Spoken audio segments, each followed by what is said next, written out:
Renata unit 3 itu kan sebelumnya dia tidak hadir itu dan baru sekarang dia hadir atas laporan ibu. Atas laporan saya, penipuan dan penggelapan.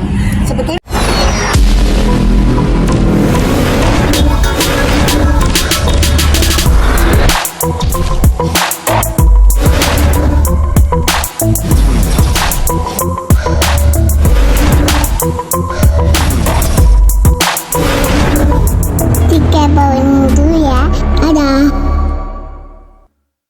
namanya Ramadan dan ini ajudan saya namanya Bang Jaka.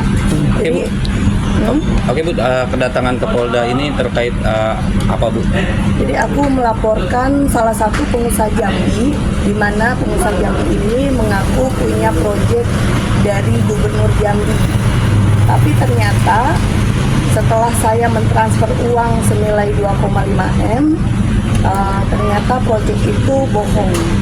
Gitu. Jadi proyeknya memang ada di Jambi, tapi dia bukan yang menerima proyeknya.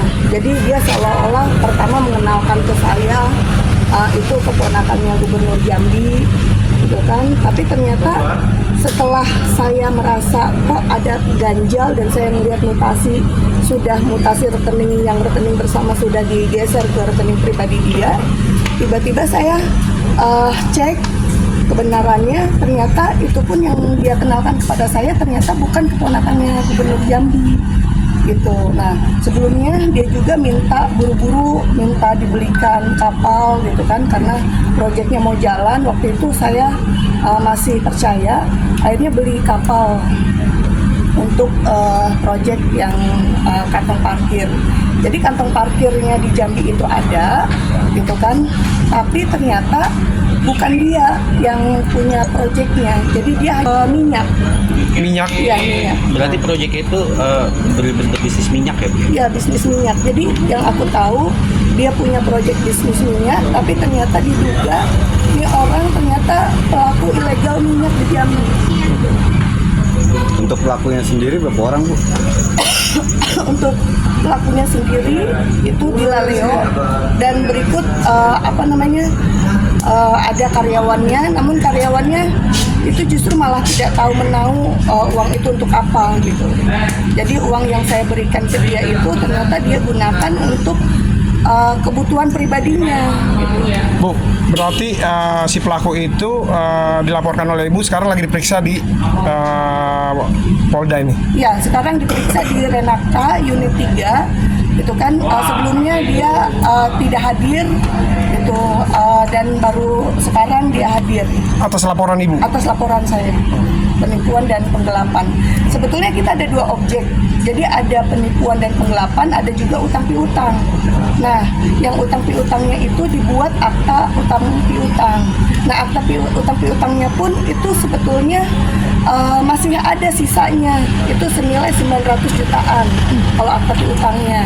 Nah, di akta piutang waktu itu saya mengirim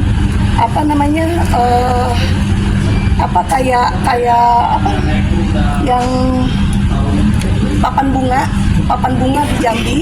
Saya kirim papan bunga ke Jambi itu sebanyak sekitar belasan lah, saya kirim papan bunga ke Jambi, ternyata viral di Jambi. Ternyata dia melaporkan saya ke undang-undang IT. Padahal sebelumnya saya sudah somasi. Saya sudah somasi, di somasi sudah jelas apabila dia tidak ada itikat baik kepada saya, maka dia siap untuk di ke media sosial, ke ke berita gitu.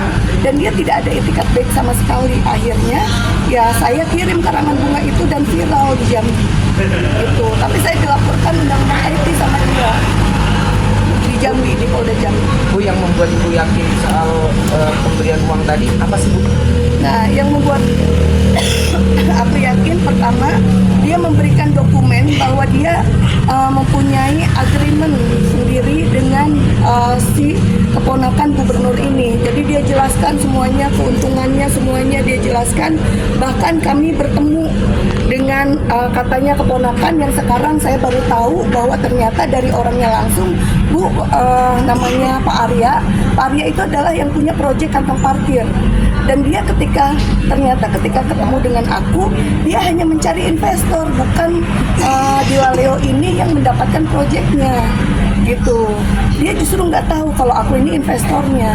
Jadi aku tahunya Dilaleo tuh komitmen, kita ketemu 3 kali, komitmen.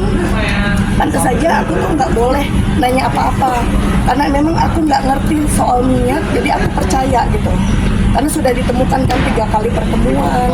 Terus juga saya datang nyari-nyari kapal ke Batam. Terus saya disuruh datang ke Jambi untuk melihat proyeknya. Gitu. Akhirnya itu yang membuat saya percaya. Bu, ini berjalan sudah berapa lama, Bu? Sudah 1 tahun lebih. 1 tahun lebih. Total kerugiannya sendiri, Bu? Untuk total kerugian? Kerugiannya ketika kalau di rekening bersama itu 2,5 M gitu. Terus kalau di akta piutang totalnya 4,6 M gitu. Kalau secara bisnis itu kita sangat rugi ya, karena di bisnis itu perputaran uang tuh setahun itu bisa dapat lebih dari itu berlipat-lipat gitu. Tapi ini karena dia seperti itu, justru saya yang rugi banyak. Pertama, saya ketika saya WA nggak pernah dibalas, saya harus berangkat ke Jambi. Di Jambi baru dia komunikasinya benar gitu. Terus saya harus banyak pengeluaran gitu. Jadi 1 rupiah pun enggak. Tapi dia sudah memutarkan uang saya, itu sudah mendapatkan keuntungan gitu. Dan diduga dia menjalankan proyek ilegal. Ibu tahu sejak kapan mulai Ibu tertipu dengan si pelaku ini? Ya, jadi bulan Maret 2023 itu aku mengirim uang. Nah, di jangka waktu 2 bulan, aku merasa kok ada yang janggal gitu.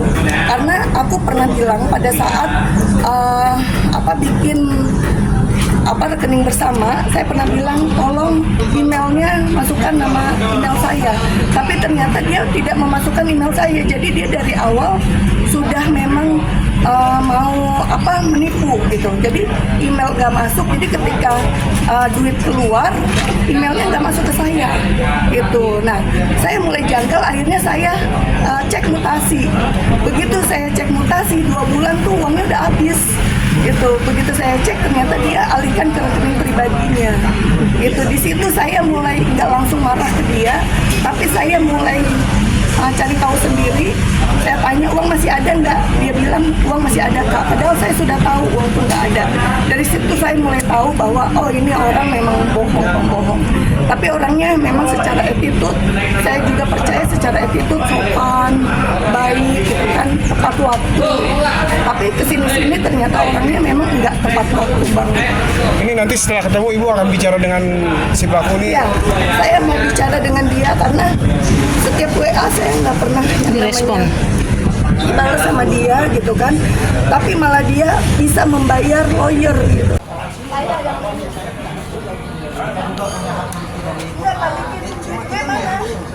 Udah banyak bohongnya, Pak. Bapak tahu nggak? Saya ini dirugikan. Ya, saya dirugikan. Banyak bohongnya. Ya. Mana? Balikin. Balikin duitnya. Bang, sebentar kasih keterangan bang. Bang, terkait dugaan adanya penipuan bagaimana nih Bang? Terkait dugaan adanya penipuan Bang? Bang, gimana bang? Gimana Bang? Dugaan penggelapan bang. Aku marah-marah terus waktu itu melapor, tapi ternyata dia bohong. Di WA nggak pernah dibales, di telepon nggak pernah diangkat, nggak ada itikat baiknya. Aku dari awal aku marah-marah.